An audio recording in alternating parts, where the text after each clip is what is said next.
جعلنا من عباده المؤمنين أشهد أن لا إله إلا الله أشهد أن محمدا عبده ورسوله اللهم صل على سيدنا Muhammad wa ala alihi wa sahbihi ajma'in wa ba'du. Baik, Bu Haji, saudara-saudaranya Bu Haji, saudara Pak Haji ya, Uni dan santri-santri Sakinah, rumah tahfiz yang bersanad. Ya, nggak punya sanad, ntar kita kasih sanad aja kalau mau. Ya, insya Allah kita sore ini Jumat akan membedah surat Al-Hajj mengenai cara kerja setan, ayat 52, 53, ya. Nanti ujungnya ada di 54. Ya, boleh disebut ma'rifat syaitan lah ya. Bagaimana kinerja syaitan?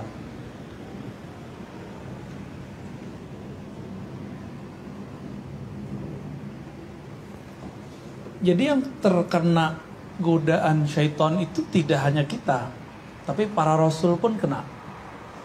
Itu kena semua. Jadi kita sedang mencoba melihat kayak gimana sih sebenarnya setan tuh kalau kerja ya.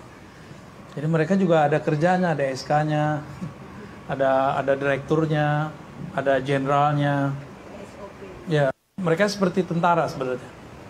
Ada raja, ada panglima, ada pangkat-pangkat begitulah ya. Tapi sebelumnya mari supaya Allah bimbing pikiran kita baca surat Al-Fatihah. Ya,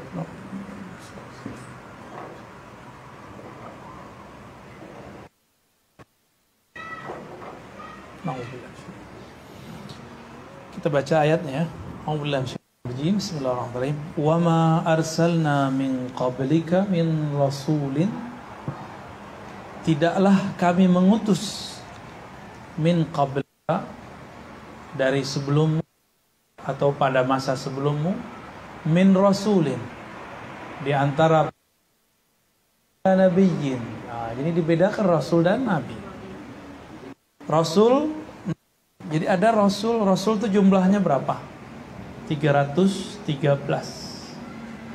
Ada jumlah rasul 313. Nah, ini dihafalin ya. Ada jumlah para nabi 124.000. Itu berdasarkan hadis Al-Bazzar, hadis Hakim, hadis imam-imam yang lain ya, Tabrani, Dailami, disimpulkan kira-kira begitu.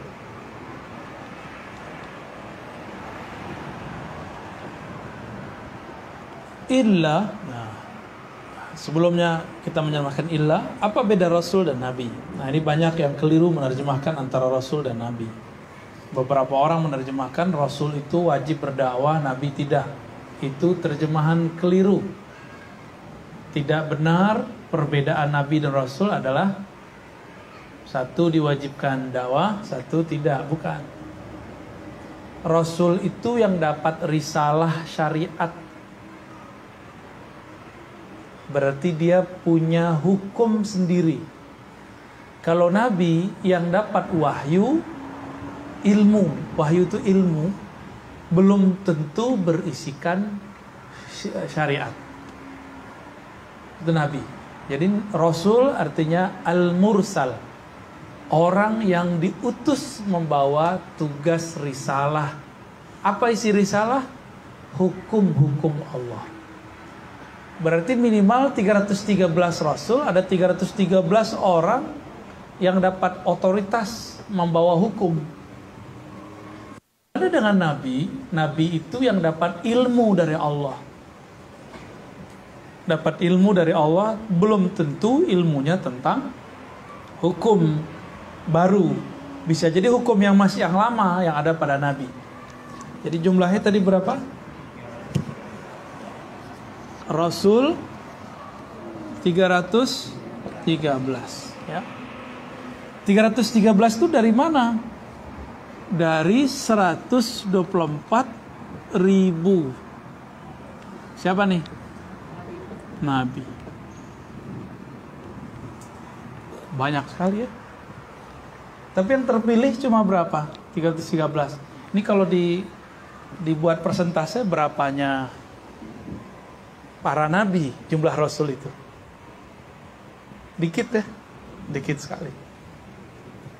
Karena umur umat dari Nabi Adam sampai sekarang itu mau genap 7.000. Jadi umur kita nih sama dari sampai Adam, Nabi Adam sekarang berapa nih? 43 ya.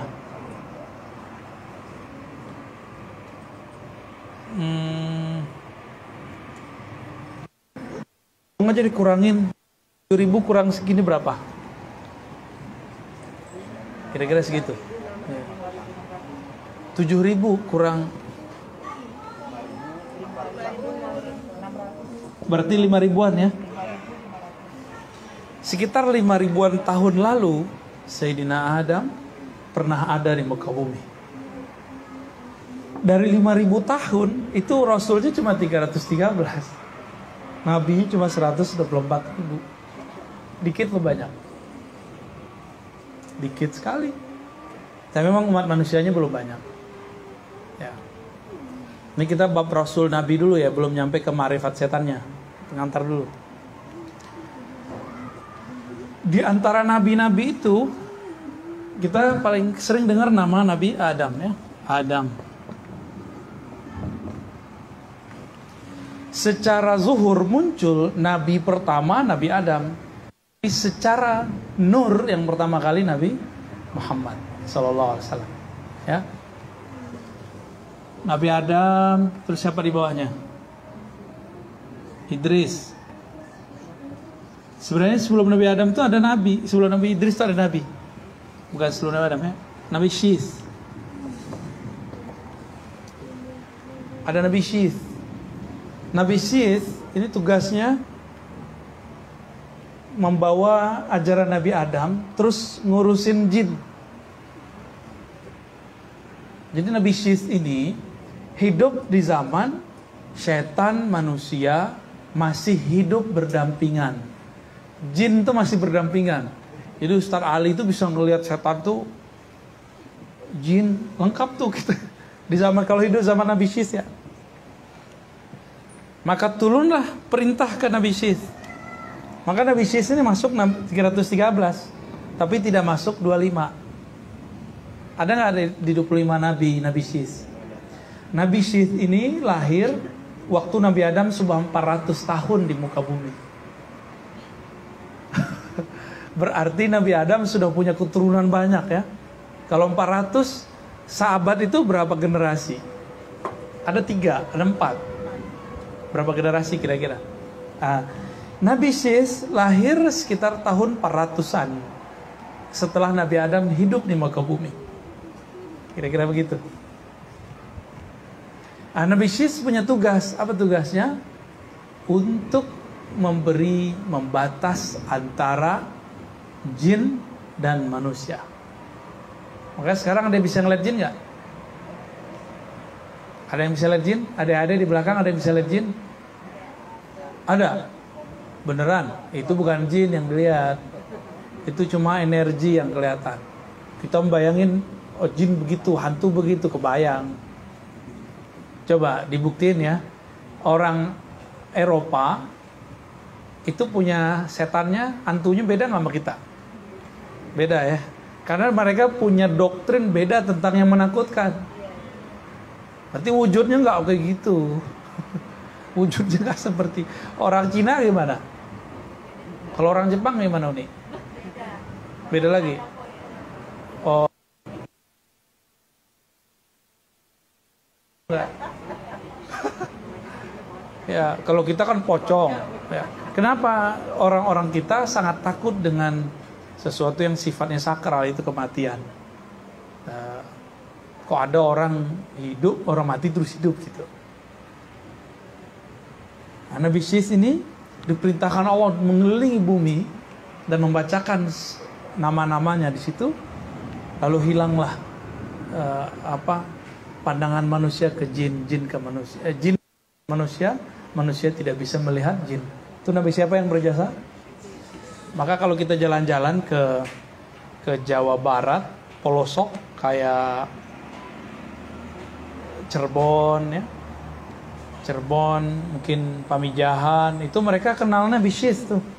Ada orang yang belum beragama Islam, tapi dia kenalnya cuma Nabi Syis. Ada di situ, di Cirebon tuh ada. Mereka bilang kami keturunan Nabi Syis, kami pengikut Nabi Syis. Itu ngomongnya. Kalau kita ke Badui, mereka kenalnya Nabi Adam. Ini beda ya. Nabi Syis memberikan doa-doa sesuai yang Allah perintahkan, bacakan ini maka tertutuplah. Jadi kita nggak bisa lihat. Maka kalau ada orang sekarang mengatakan ra'aitul jinna faqad ata bi buhtanin azim, yang mengatakan aku melihat jin, dia sudah berbohong dengan bohong yang luar biasa. Yang bisa itu terasa. Kita ganti chip dulu. Ada caranya. Harus mempunyai doa yang bisa membuka doanya Nabi Syis. Ada juga tuh ya, semacam password. Jadi password itu sudah menjadi ilmu dari masa dahulu. Jadi kita di password, nggak bisa buka. Nah orang-orang yang diizinkan buka password itu baru bisa lihat sana. Nabi Muhammad dapat izin. Ya, nggak seru loh bisa ngeliat jin tuh, nggak seru. Maaf ya jin ya, nggak seru ngeliat kalian. Yang bahkan ngeliat malaikat aja nggak seru kok. Sesekali boleh. Sesekali nggak apa-apa kita ngeliat mereka, tapi jangan sering-sering. Jadi jangan berpikir tatamannawna ala liqa'i ma'al jin ya. Berangan-angan ketemu dengan jin, jangan, bahaya itu. Bisa gila-gila separuh ntar ya.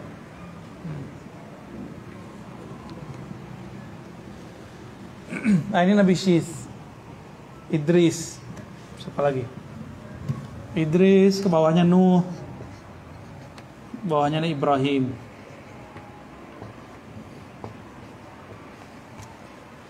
Ibrahim kalau dalam bahasa lama disebut Abram, bahasa Aramaik. Dalam bahasa Suryani Aramaik disebut Abram. Mereka nggak bisa baca i. Terus dalam bahasa orang-orang Bani Israel, Ibriya atau Ibrani, manggilnya Abraham.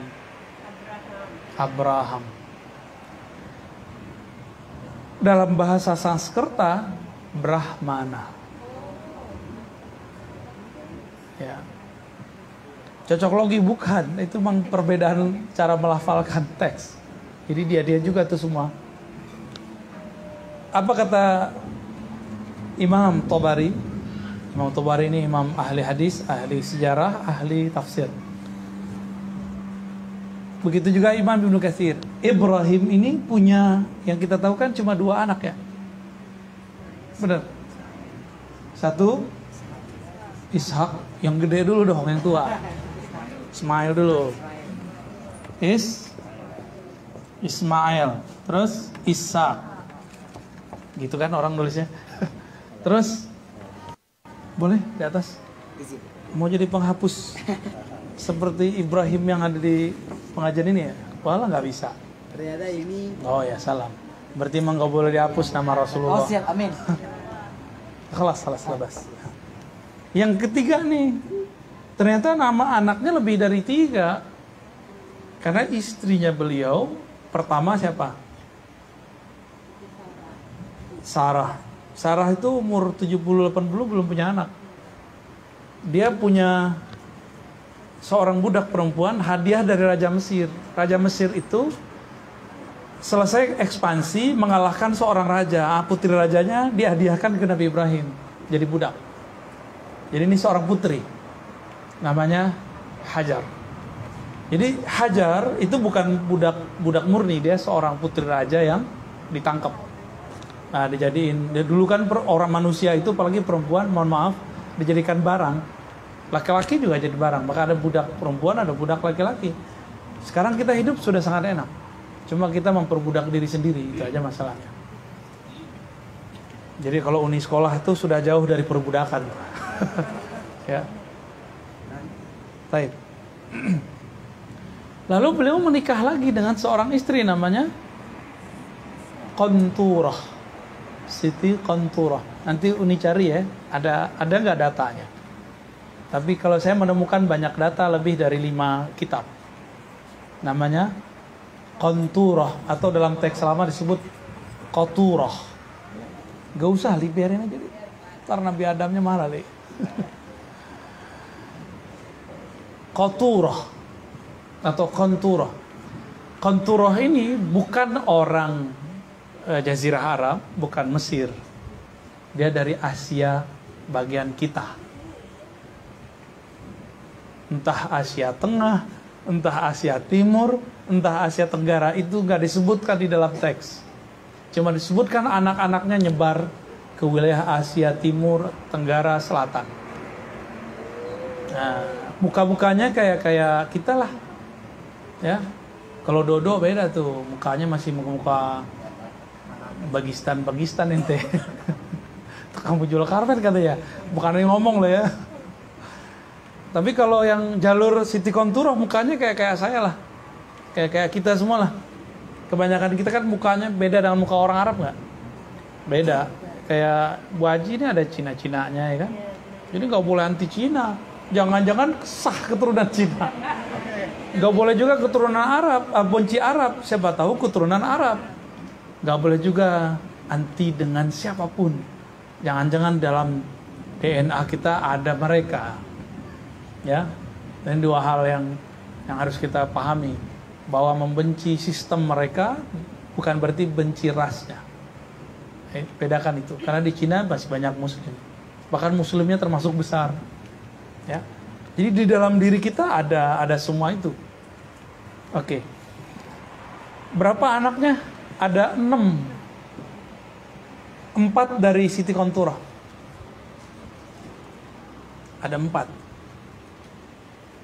Itu yang tercatat. Ada namanya Madian, Madin, Medan, apa gimana bacanya saya juga lupa cara bacanya. Jangan-jangan Medan cocok logi itu. cocok logi. Tapi yang dapat kita datanya kira-kira sampai di situ. Kira-kira datanya sampai di sana. Ya. Dan disebutkan bahwa hampir semua keturunan Nabi Ibrahim adalah nabi. Nah, dari 124.000 nabi yang tersebut dalam Al-Quran kan cuma 25. Terus nggak usah 124, 313 yang lainnya kemana? Maka besar kemungkinan itu dari keturunan yang Qanturah. Kenapa nggak disebut? Karena untuk mencontohkan zaman itu belum ada YouTube. Maka Allah mencontohkan dengan generasi yang sudah dihancurkan di masa lalu, rumahnya masih ada.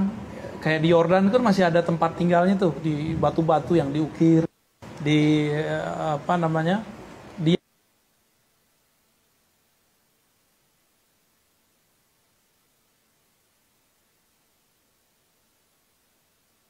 jika Nabi mengatakan ingatlah Nabi Fulan kaumnya, dan itu bisa diakses semua. Wilayah yang mereka lalui itu adalah wilayah yang 25 para nabi ada di situ. Itu rahasianya, kenapa hanya 25 yang disebut. Ya. Jadi bukan kenapa-kenapa, bukan karena Al-Quran itu kurang, tapi Al-Quran itu justru pengen menyempurnakan dengan cara menyederhanakan. Sempurna bukan berarti tebal. Sempurna itu adalah sederhana. Ya. Sempurna itu ketika itu menjadi sederhana, gampang dipahami. Kita masuk ke lafaz ayatnya. Ini baru masuk di tadi cluenya sebenarnya di kata syis ya. Setan kan bisa jadi jin. Nah, maka kita singgung syis sedikit. Wa ma arsalna min qablika min rasulin wala nabiyyin. Tidaklah kami utus sebelum kamu min rasulin wala nabiyyin.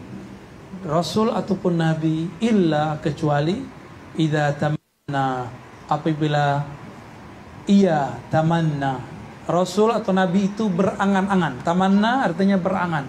Jadi Nabi bisa berangan-angan nggak? Bisa. Ya. Alqas syaitanu fi umniyatihi. Alqa, maka syaitan melempar sesuatu bisikan fi umniyati, ke dalam angan-angannya.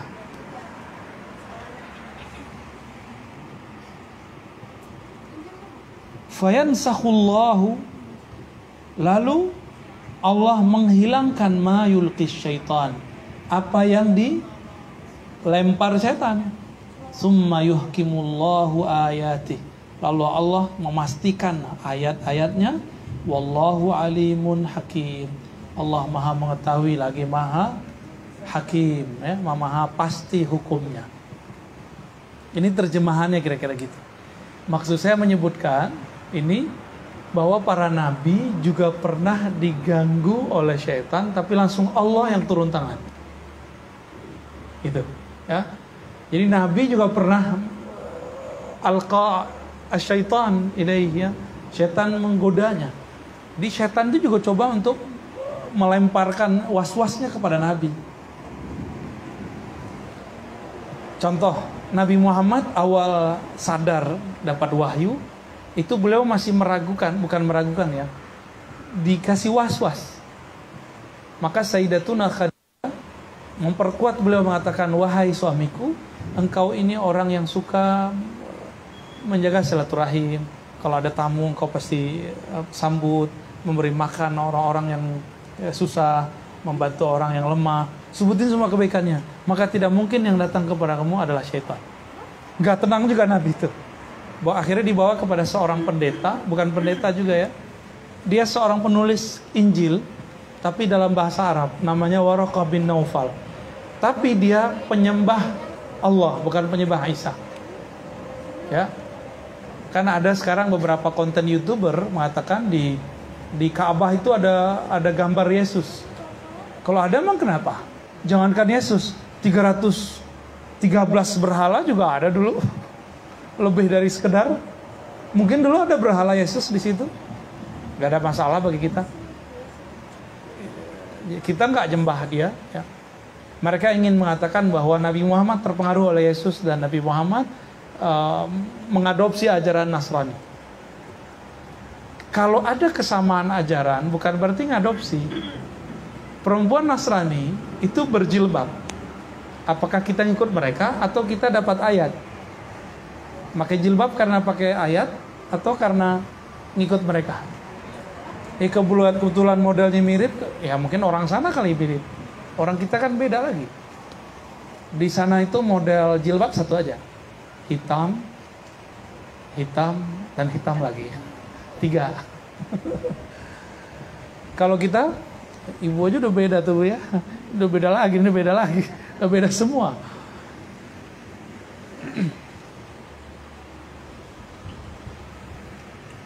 Menutup aurat itu syariat.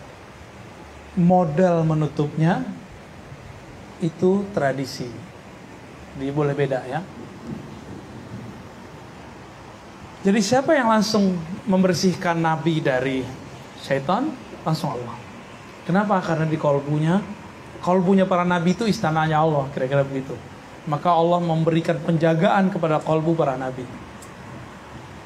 Jadi Nabi itu ada sisi kolbunya.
kuatnya lewat makannya udah halal, setan belum mau diem.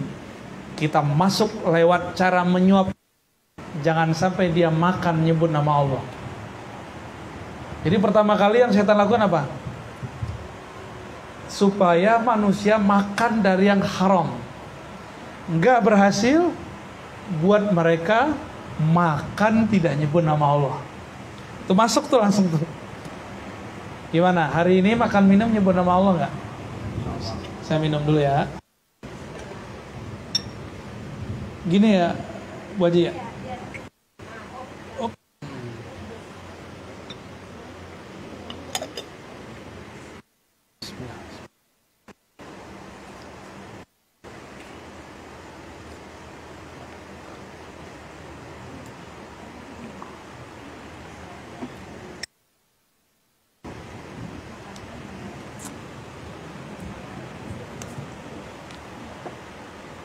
Oke. Jadi di tangan saya ada setan nggak? Ada. Di mata saya ada setan? Ada. Di telinga ada setan? Ada. Maka telinga senang dengerin gosip. Pasti tuh. Ya. Oh, Ustadz sama kita sama? Sama. Sama, mungkin kita lebih parah. Karena saya dapat fasilitas minum nih begini nih. Ya kan? Sedangkan yang dengerin belum minum-minum dari tadi. Siapa tahu dia, setan, lebih banyak masuk dari tadi kepada diri saya daripada yang mendengarkan. Nauzubillah min dzalik. Maka kalau kita lupa minum, kita baca Bismillahi fi awwalihi wa akhirih. Ya. Cuma kolbu yang Allah nggak izin. Kolbu itu dia tempatnya kecil tapi aksesnya luas. Seluas langit dan bumi, bahkan lebih luas.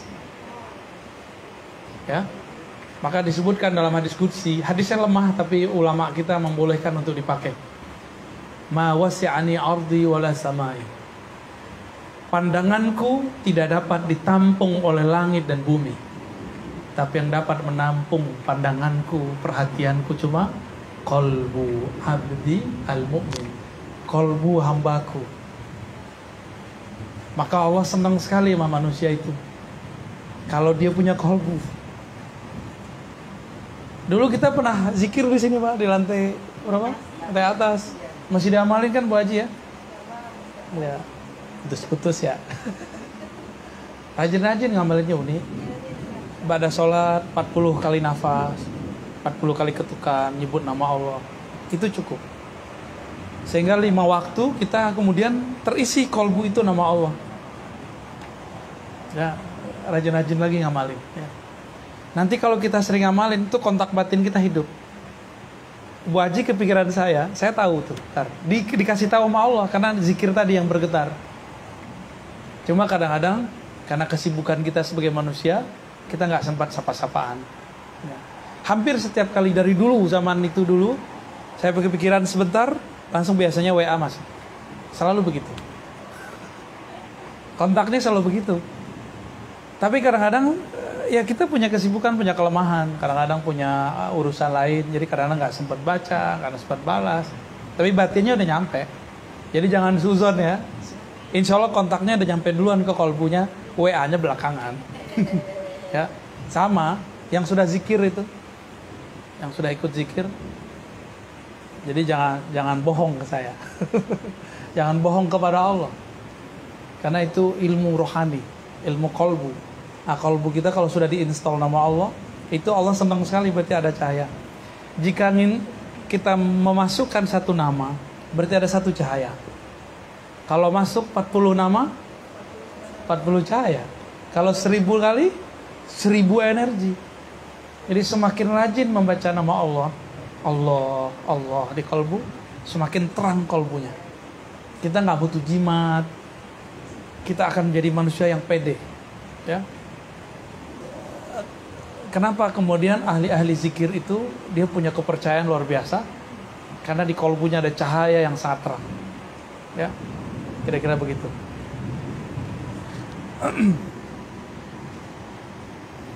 Lanjut. Nah, bagaimana cara kerja lain? Kalau tadi kan para nabi dan rasul, sekarang manusia. Liyaj'ala ma yulqi syaitan agar ia menjadikan apa yang dilempar oleh syaitan ke dalam diri manusia fitnatan, sebagai fitnah. Fitnah bahasa Arab artinya kekacauan, keraguan, was-was, gundah. Pernah gundah gak Uni? Berarti kena, harus disebut nama Allah lagi. Iya, itu gundahnya di sini masuknya kan. Kita mikir sesuatu kan masuknya lewat ini. Gelisah, udah kolbu lagi, ntar akan tenang. Makanya saya waktu disertasi tidak pernah bimbingan kecil, cuma bab 1. Bab berikutnya langsung di ACC, dibaca langsung di ACC oleh Pak Azim bin Azra. Jadi dicoret-coretnya cuma di bab 1 dan itu parah. Setelah itu kita tenang-tenang nulisnya, setenang mungkin. Saya ingat-ingat pola beliau nggak suka kesalahan ini. Pokoknya setiap halaman itu kita bisa baca 3 kali, 5 kali. Sampai tidak ada lagi yang beliau nggak suka, baru saya majuin. Lumayan lama, 4,5 tahun. Uni berapa tahun? Insya Allah ini mau masuk ke 3. Lebih cepat ya? 3,5, wah lebih keren tuh. Kalau saya kan lama, karena nggak bisa konsen, nggak bisa fokus. Ya. Tapi prosesnya panjang, karena beberapa orang kan dosen-dosen itu punya metode-metode sendiri. Nah, ketika kita galau, itu setan masuk tuh. Mundur, menang dia. Tapi kalau kita maju, kita yang menang. Oke? Jadi orang-orang yang pede itu adalah orang-orang yang terjebak oleh serangan oleh setan. Ya, orang nggak pede nih dengan dirinya, itu dia kena tuh sebenarnya. Ya.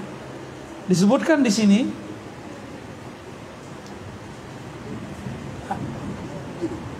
godaan syaitan itu melahirkan apa? Pertama, fitnatan. Apa arti fitnah tadi? Kekacauan, kegundahan, kegalauan, gelisah, kelusuk nggak jelas. Di mana terjadinya? Lillazina, bagi orang-orang yang fi qulubihim maradun. Jadi fitnah syaitan itu bisa bekerja kepada 2 jenis orang. 1, yang di kolbunya ada penyakit. Berarti istilah penyakit di dalam Al-Quran tidak hanya penyakit fisik, tapi juga ada penyakit kolbu. Penyakit kolbu silakan dibuka Al-Quran surat 2 mulai dari ayat 7 sampai 20. Itu panjang, nanti PR di rumah ya, baca sendiri di rumah. Itu penyakit-penyakit, jadi pola-pola penyakit syaitan. Di situ ada mereka mengatakan beriman di lidahnya, tapi kolbunya tidak. Mereka menipu Allah, ya, mau menipu orang beriman, menunjukkan kesolehan, tapi batinnya kacau. Apalagi, siapa matiin? Jika diajak melakukan kebaikan, mereka mengatakan apa? Oh, kami juga berbuat baik. Jadi nggak pernah nerima. Ini berarti udah kemasukan tuh penyakit kolbu. Nah, ciri-ciri kita nggak kemasukan penyakit kolbu, kita kalau diingetin orang kita bilang, oh terima kasih. Tapi kalau orang yang udah penyakit kolbu gimana? Oh, gue juga baik kok gitu. Ayo kita belajar zikrullah. Wah, emang tiap hari saya zikrullah. Berarti di kolbunya ada penyakit. Jika seorang guru ketemu murid begitu, dia harus sabar-sabar. Ya, Dok, matiin aja, Dok.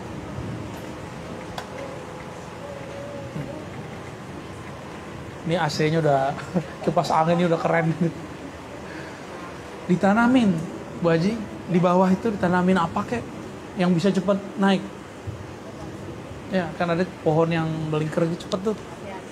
Ya. Oh enggak, ada satu lagi tuh yang cepat kayak payung. Iya. Jadi bisa ngeredam suara juga dia. Lumayan, terus anginnya nggak kan ini anginnya macam-macam. Kalau dulu ada bambu ya, kemana bambunya? Oh gitu. Kalau ada bambu kan keren tuh, gak usah takut ular, rajin-rajin aja bersihin. Oke, lanjut. Jadi kemana-mana nih. Ya. Jadi fitnah, syaitan datang ya, syaitan ini datang ke orang beriman. Apa yang dia masukkan? Fitnah. Fitnah itu bekerja pada orang yang di kolbunya ada penyakit. Satu, ada penyakit di sini. Jadi kolbu mana yang bekerja? Satu, kolbu yang marad. Apa arti marad? Yang kedua, wal qasiyati, dan kolbu yang keras, qasiyah.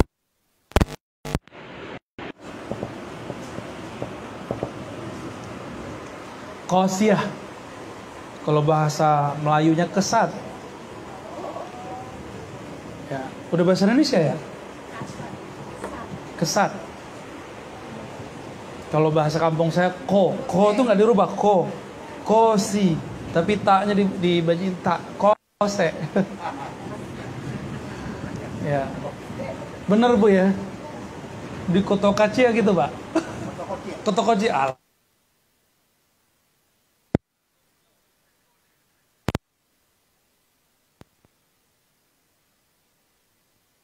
Qasiyati qulubuhum. Jadi fitnah ini cuma bisa, jadi kekacauan yang dibuat oleh syaitan itu hanya bekerja pada kalbu yang berpenyakit dan keras. Ini dua hal yang beda nih. Penyakit itu ada di dalam. Apa penyakit kalbu? Coba dicatat. Satu,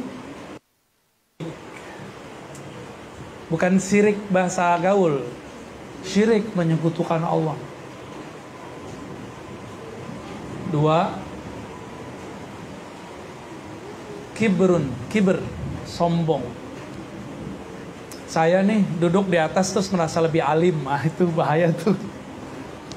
Berarti saya yang ngomong ini lagi kerasukan setan, kira-kira begitu. Jadi kerasukan setan tuh nggak mesti ngomong ngamuk seperti orang kesurupan, itu mah cemen itu. Kerasukan setan yang bahaya itu ketika kerasukan sifat sombong. Baru saya yang dokter di sini gitu kan, ntar lagi kan unik.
Amal soleh.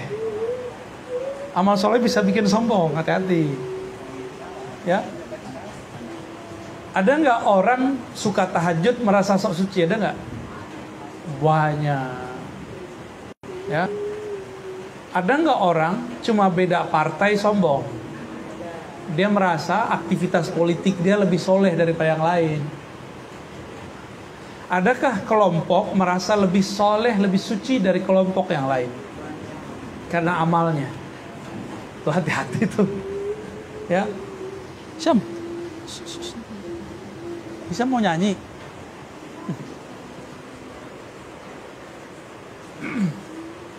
Apalagi sebabnya. Jadi kalau sebabnya ilmu itu gampang sebenarnya benerinnya. Cukup dia ketemu orang yang lebih alim dari dia, dan dia suka kepada orang alim itu, nanti beres itu. Tapi kalau amal ini sulit. Orang yang merasa sombong karena amalnya ini akan lebih sulit dibenerin daripada orang yang berilmu. Apalagi cuma beda coblosan. Keluarga Kotokaci gimana Pak kemarin? Rame nggak 2019? Ada yang live nggak dari grup? Hah? Ada yang kesel-kesel nggak? Pasti. Itu hati-hati tuh mainan tuh. Walaupun kita dengan kesolehan bawa ayat-ayat Allah, hati-hati. Maka saya banyak bubarin grup, banyak keluar dari grup, banyak bubarin pengajian selama 2019.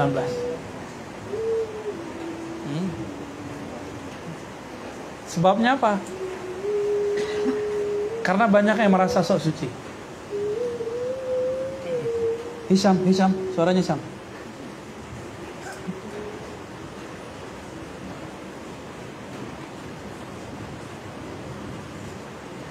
Apalagi harta. Saya juga tuh punya kendaraan lebih, punya mobil lebih. Ada juga habis harta, wajah. Ya juga bisa, Pak. Ya.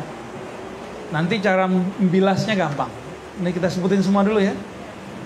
Apalagi kekuatan, merasa lebih kuat. Apalagi Pak, apa yang kira-kira bikin kita sombong? Atribut ataupun gelar. Bedakan ilmu dengan gelar. Ada orang punya gelar doktor, tapi gak punya ilmu ya kayak saya inilah ya. Gelarnya banyak, tapi ilmunya dikit. Punya gelar, belagu, nantangin saya juga ada. Tapi kemarin gak datang. Kita udah gak mau urusan sama mereka lah, ya. Akhirnya buat framing di media, norak ya. Kita udah gak mau.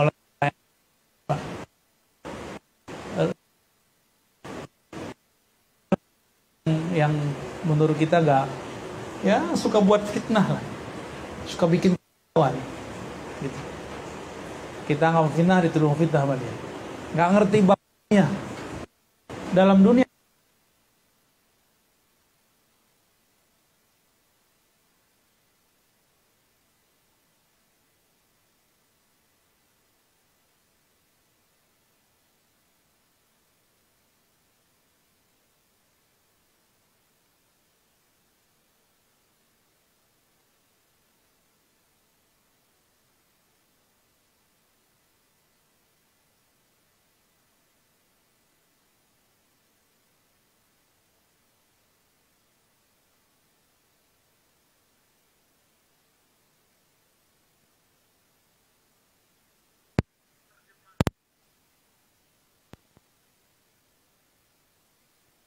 Dianggap beda dengan Allah. Ini gawat orang begini.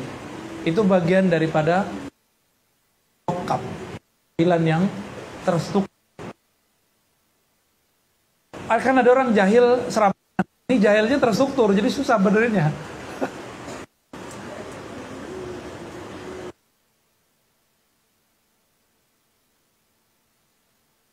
Jadi saya kejahilan, jahil murakkab, jahil yang tersusun kejahilannya dengan dalil-dalil hujah-hujah, padahal itu kejahilan. Itu beda marot dengan ini ya. Beda antara penyakit kolbu dengan keras. Sudah mulai kebayang ya. Ketemu nggak ada orang dikasih tahu nggak mau berubah? Nah itu ini ya khasiah. Di sekitar kita banyak kok, gak usah jauh-jauh. Banyak di kita. Bahkan mungkin kita sendiri.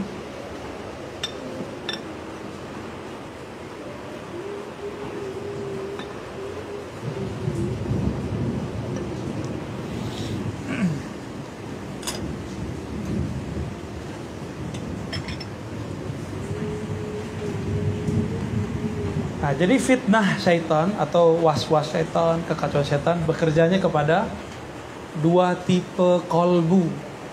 Pertama kolbu yang berpenyakit, yang kedua kolbu yang kesat, yang keras. Penyakit kolbu yang paling parah adalah sombong. Kalau orang sudah sombong, merasa dirinya sesuatu, lalu ada orang yang mirip dengan dia. Saya ini dokter nih, terus Uni mau jadi dokter. Kalau saya merasa sombong, saya iri loh ini jadi dokter. Tapi kalau kita nggak ada kesombongan, nggak ada penyakit itu di dalam kolbu, malah kita senang. Alhamdulillah, dokter bertambah, tugasku berkurang. Gitu. Saya dai, guru, mu'alim, pengajar kitab. Kitab itu kan ada tema-temanya, akidah, fikih, hadis. Kalau saya orang yang di hatinya ada kesombongan, nanti muncul penyakit baru namanya hasad, iri. Saya ngajar ilmu hadis. Terus ada doktor hadis. Saya akan iri kepadanya. Kalau di dalam kolbu ada penyakit sombong yang pasti melahirkan hasad. Nanti kita cari kesalahan. Ada orang nanya, Ustadz, gimana menurut Ustadz kelompok NU, Ustadz Sianu? Nanti saya akan cari-cari kesalahan dia. Dia itu cuma dokter doang, ngaji mah enggak gitu. Ini cara untuk menjatuhkan orang. Dia cuma kuliah doang ke Timur Tengah, ngaji kagak, kan gitu kata orang di sini. Ada kan orang-orang ngomong gitu. Itu berarti di kolbunya ada sesuatu. Gak penting itu, yang penting pemahaman dia masuk gak? Mau dia ngaji di mana, mau dia tamatan mana, pemahamannya nyampe nggak? Kalau saya kan cuma tamatan Ciputat, Bu Haji. Kalau dokter yang kayak Uni kan Jepang, ada lagi yang UI, ya kan? Ada yang di, tapi itu nggak penting sebenarnya. Yang penting itu hasilnya apa? Ya, hasilnya apa? Gitu. Jadi beberapa orang itu tidak percaya kalau tamatan dalam negeri itu bisa menguasai. Akhirnya beberapa teman-teman kita terkooptasi untuk meremehkan UIN, YIN. Dan itu sudah bertahun-tahun. Maka saya kemudian muncul untuk membalas itu kembali. Kalian nih sok-sok amat ya. Banyak di sini tamatan UIN, YIN itu jadi ulama. Dan ini framing luar biasa. Kalau berhasil orang menjatuhkan UIN YIN, berarti nanti ulama yang muncul dari UIN YIN gak didengar. Yang dimunculkan yang liberalnya, yang syiahnya, yang lurus-lurusnya gak dimunculin. Nanti yang lurus dituduh liberal gitu. Itu cara-cara mereka tuh. Itu di kolbunya berarti ada hasad. Gak terima kalau ada orang tamat dalam negeri bisa ngerti yang dia ambil di luar negeri. Itu banyak hari ini. Dan masalahnya dai, ustadz, mu'alim dan menyebut dirinya ulama. Ternyata hasad ulama asyaddu wa adarru minal awam. Hasadnya ulama lebih berbahaya daripada hasad orang biasa. Karena kalau ulama hasad bawa dalil, bawa Allah, bawa jamaah, bawa kelompok. Gitu. Nah ini bahaya. Jadi ada orang pulang-pulang bawa gelar, tapi kolbunya belum dibenerin.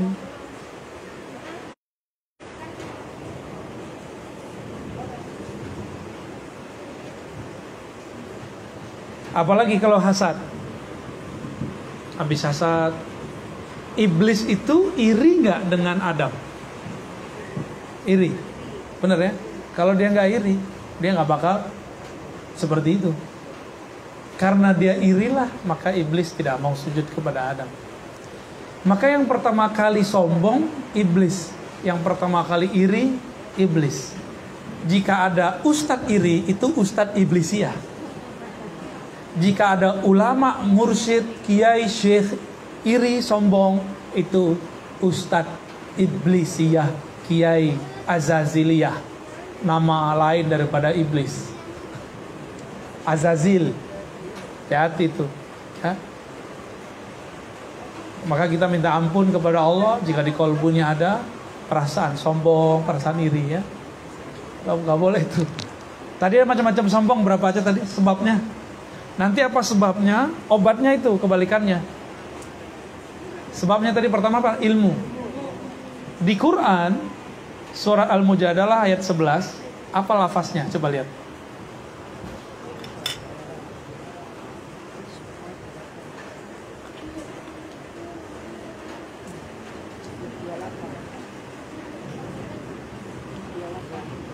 Ya.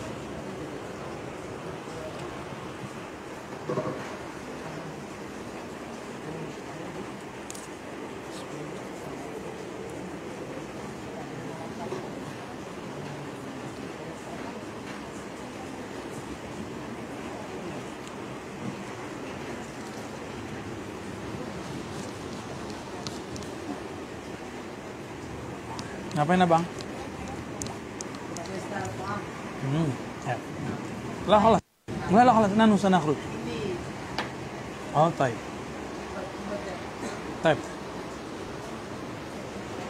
Tengah-tengahnya walladzina utul ilma darajat.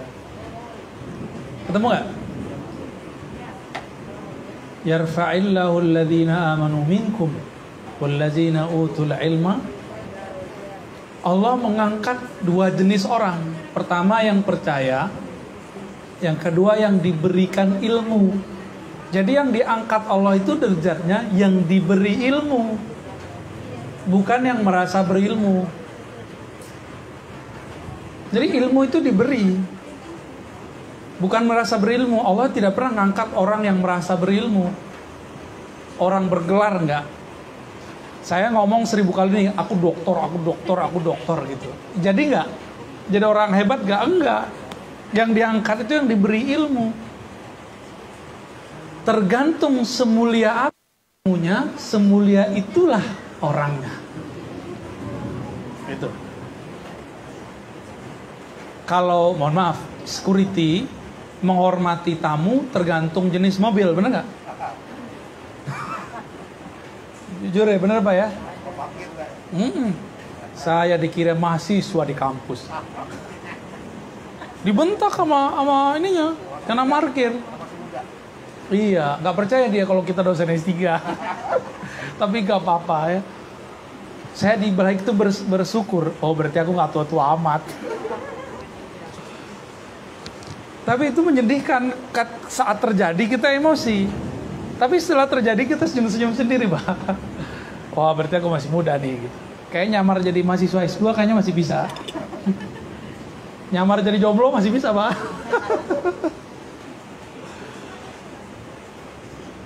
Oke. Maka kalau ada orang merasa berilmu, lalu dia sombong dan ilmunya, cara terapinya sederhana. Tanya balik, ilmumu itu siapa yang ngasih? Nanti dia ketemu, oh guruku, gurumu dari mana? Guruku dari guruku, gurunya dari mana? Dari Allah Subhanahu Wa Taala. Inilah hebatnya kalau orang berguru, dia nggak akan sombong. Tapi kalau orang tidak berguru, baca sendiri, pasti muncul kesombongan. Karena dia nggak ngelihat kapan masuk ilmunya. Saya waktu baca kan ilmu masuk. Kita ketipu, dikira karena saya membaca, saya dapat ilmu. Bukan. Ilmu itu Allah yang ngasih. Kan banyak orang suka baca WA, dapat ilmu nggak? Enggak. Tapi karena dia nggak berguru, dia nggak melihat proses itu. Dia ngerasa proses dia membacalah yang membuat dia alim. Inilah sejarahnya kenapa orang otodidak tuh pada belagu dari dulu. Ya. Ahli hadis otodidak belagu. Ahli apa aja otodidak belagu. Sombongnya bukan main. Ya. Saya berbicara tentang diri saya sendiri karena saya dulu orang yang otodidaknya lama. Ya. Sekarang udah bersih belum dari sombong? Insya Allah lagi berusaha membersihkannya. Ya, dengan berguru, karena selalu berguru. Hatta al-yawm ma ziltu taliban. Sampai sekarang saya masih menjadi santri, masih ngaji kepada orang supaya menghantam kesombongan itu. Gitu. Jumatan aja saya jarang mau Jumatan sebenarnya, karena pengen jadi pendengar. Kebanyakan ngomong, kebanyakan jadi guru. Kapan jadi muridnya gitu? Kapan kita bakal dikata-katain orang? Melalui cara yang kita nggak perlu merasa tersinggung. Itu waktu lagi Jumatan kan enak. Tapi teman-teman itu udah bosen. Akhirnya baru mulai assalamualaikum, mulai bismikallahumma ahya wa amu. Itu kejadian ya. Dua orang ini yang begitu 11-12 nih. Ente tadi tidur kan?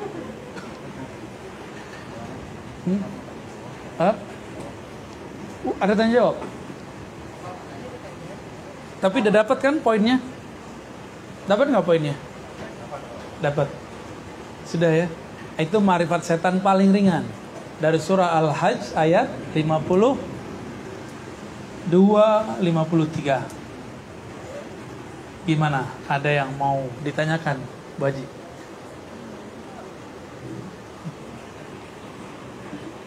Uni kali nanya. Ada yang mana? Oh ini, Oke. dari Take Max. Masya Allah. Siap, siap. Ini.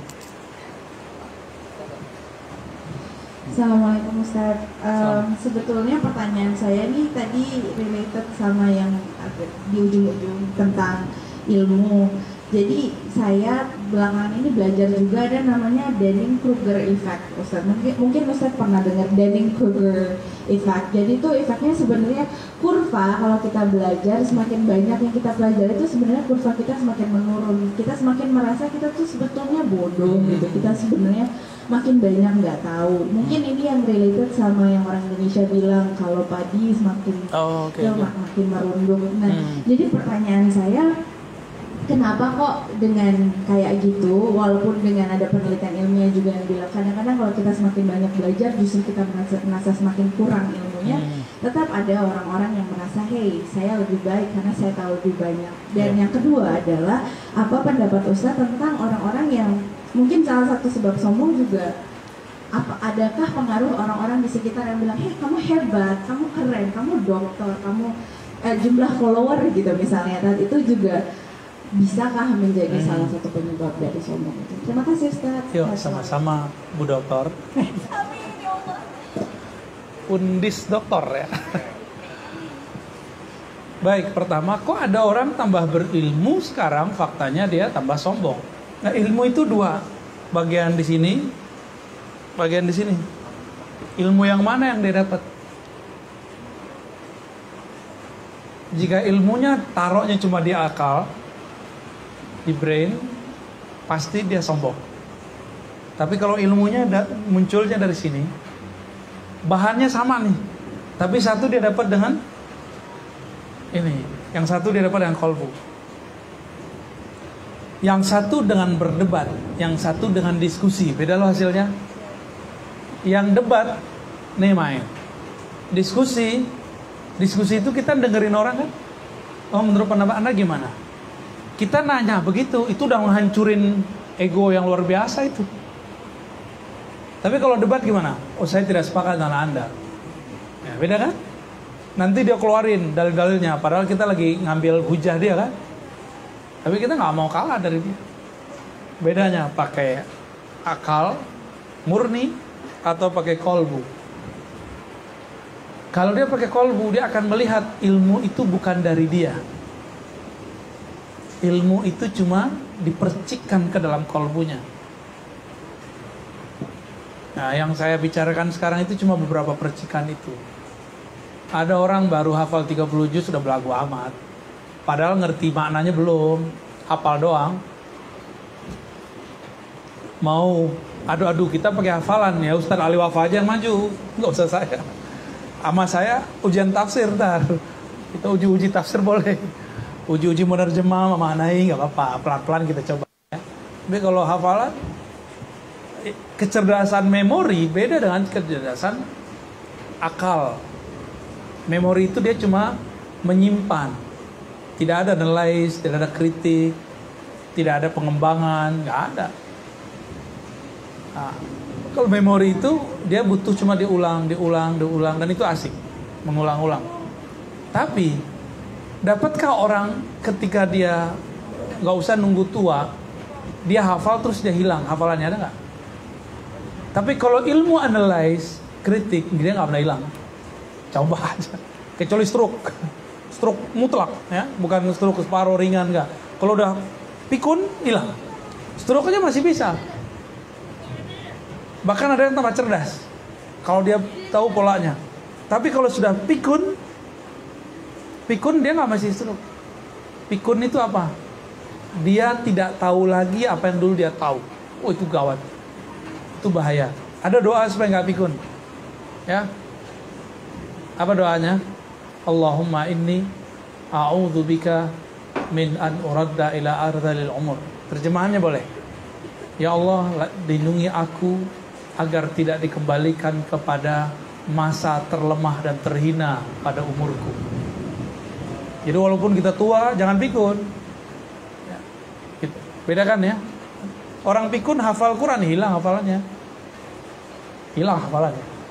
Baik. Jadi kenapa ada orang-orang yang berilmu menurut ukuran kita, tapi dia sombong? Karena ilmu yang dia asah cuma ilmu pikiran. Pikiran itu mengkritik, menganalisa. Beberapa orang sangat bangga dengan cara dia menganalisa.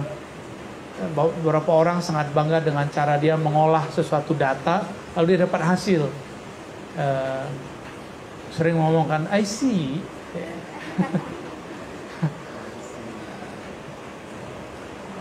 Sering reject orang, ya kan? Ya itu masa lalu kita lah ya. Masa lalu kita begitu. Kayaknya orang salah aja, kita aja yang benar. Terus yang kedua tadi, oke, betul Imam Ghazali, ini saya lupa tadi. Kesombongan bisa disebabkan oleh banyak pengikut. Nomor berapa tuh berarti? Nomor 7. Jadi Imam Ghazali memasukkan salah satu indikator penyebab orang sombong itu follower. Tapi sebenarnya kesombongan itu bukan pada followernya, tapi di kolbunya. Dia haus pengikut. Jadi teman-teman, Bapak Ibu, jangan seneng orang ada ngikutin kita atau nggak ngikutin kita. Kalau kita manusiawi ya, pengen ada yang follow kita ya, manusiawi. Tapi kolbu bilang kamu sama aja. Kamu banyak follower, kamu tidak banyak follower. Kamu kan kamu. Gitu.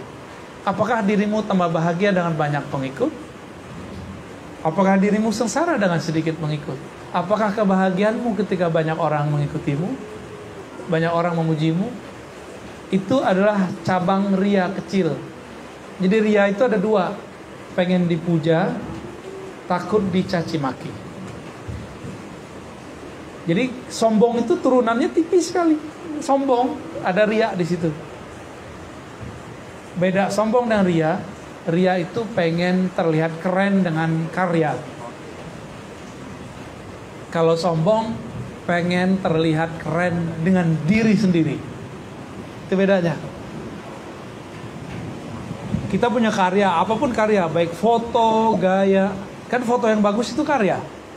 Kalau orang kemudian moto dirinya terus dia upload, hati-hati loh yang suka mengupload diri sendiri. Itu secara psikologi ada sesuatu. Ya, jadi kalau kita foto, kita kalau bareng, jangan sendiri-sendiri. Karena ada indikator narsis kalau suka moto begini sih. Cing. Itu ada sesuatu tuh. Kalau psikolog tuh ngerti. Tanya sama psikolog. Kalau saya nggak mendalami itu. Tapi itu berbahaya. Berarti dia suka memandang dirinya. Betul, kita semua senang memandang diri sendiri. Tapi narsis itu adalah sifatnya Allah. Kita nggak layak bersifat narsis. Ya, oke. Abu ya izin bertanya. Saya Abu. Antum yang nanya. Iya. Gimana cara menghilangkan penyakit-penyakit tadi yang mungkin salah satunya?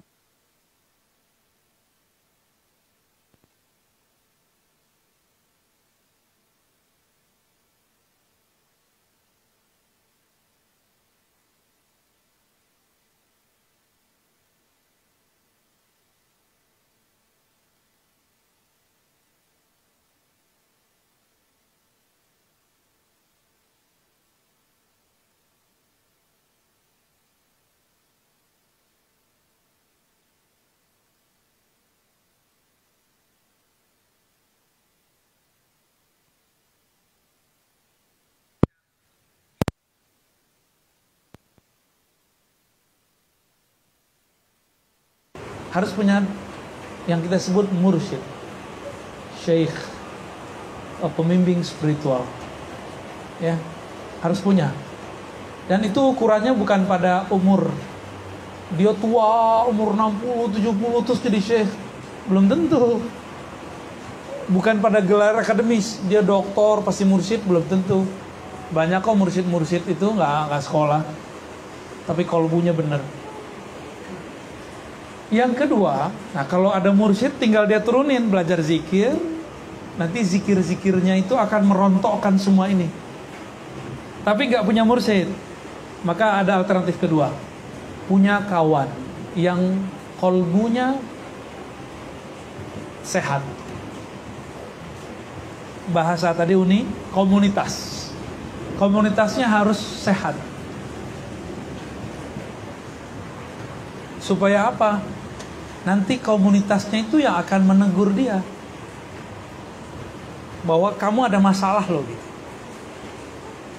Itu perlu. Jadi kita kalau ditegur pasangan, ditegur oleh teman, kawan, terima. Berarti ada sesuatu yang gak benar pada diri kita. Gitu. Cuma kadang-kadang kalau orang terdekat yang negur kayaknya susah nerima ya. Itu psikologis. Tapi belakangan kita bilang, oh iya juga ya. Oke. Orang yang paling berani memperhatikan kita adalah orang yang terdekat. Dan dia akan paling berani membicarakan terburuk dari diri kita. Kalau dia lakukan itu, berarti dia paling percaya sama kita dan paling sayang. Bukan paling benci. Jadi jangan salah paham. Itu ya. Kalau guru kan kadang-kadang masih jaga perasaan muridnya. Muridnya sudah pasrah. Jadi muridnya ada yang sodik, yang sudah pasrah. Ada murid yang masih setengah-setengah. Disinggung dikit nggak mau datang lagi. Ya. Ada murid yang sudah pasrah. Karena senek nawa kok. Kalau Ali insya Allah. Nggak bisa juga. Maka yang ketiga, baca karya-karya Imam Ghazali tentang ringkasan Ihya Ulumuddin jilid, nggak usah pakai jilid itu, bab 21 sampai selesai. Di situ diajarkan pola-pola mengetahui penyakit kolbu. Yang dijelaskan oleh Imam Ghazali itu belakangan bernama Tazkiyatun Nufus. Ilmu itu melahirkan satu ilmu namanya psikologi Islam. Jadi Ghazali adalah, menurut saya ya, father of Islamic psychology. Menurut saya loh, bisa jadi kurang. Kenapa? Dari terapi-terapi dia itu sangat ilmiah. Jadi dia kemudian menerapkan indikator-indikator yang ada dalam ilmu kedokteran, lalu dia ganti. Cuma ganti ininya aja, datanya diganti. Misalnya ada orang sakit, sakitnya misalnya demam. Demam kan bukan penyakit. Demam, ditanya, kamu habis makan apa? Apa kamu ini dan segala macam. Oh ternyata dia demam karena habis kena hujan, maka dikuatkan imunnya. Ada yang sakit karena perutnya error, panas, maka yang diobati perutnya. Ada yang sakit karena dia salah minum, maka minumannya harus diganti, harus dibersihin perutnya. Ada yang keracunan, maka apa penyebabnya nanti kelihatan obatnya dari situ. Imam Ghazali mengajarkan diagnosa penyakit kolbu yang sangat sesuai dengan ilmu psikologi modern. Ya, silakan dipelajari. Bukunya sudah ada dan saya rasa kita yang sudah ngaji ini wajib punya dan wajib baca bab 21 sampai selesai. Ringkasan Imam Ahmad Al-Ghazali. Jadi judulnya apa? Ringkasan Ihya Ulumuddin karya Ahmad Al-Ghazali. Tidak semua ringkasan karya Imam Ahmad. Yang namanya Ahmad. Judulnya Lubabul Ihya atau Lubul Ihya. Cari ya. Mungkin dikoordinir nanti dibaca. Nanti kita praktek gimana caranya. Jam 5. Aduh, Bu Haji, saya harus jalan, Bu Haji. Gak jauh sih, cuma lumayan jalannya agak berkelok-kelok. Mohon izin, semoga pertemuan ini bermanfaat. Ya. Kita tutup kajian kita dan baca surah Al-Fatihah. Al-Fatihah. Bismillahirrahmanirrahim.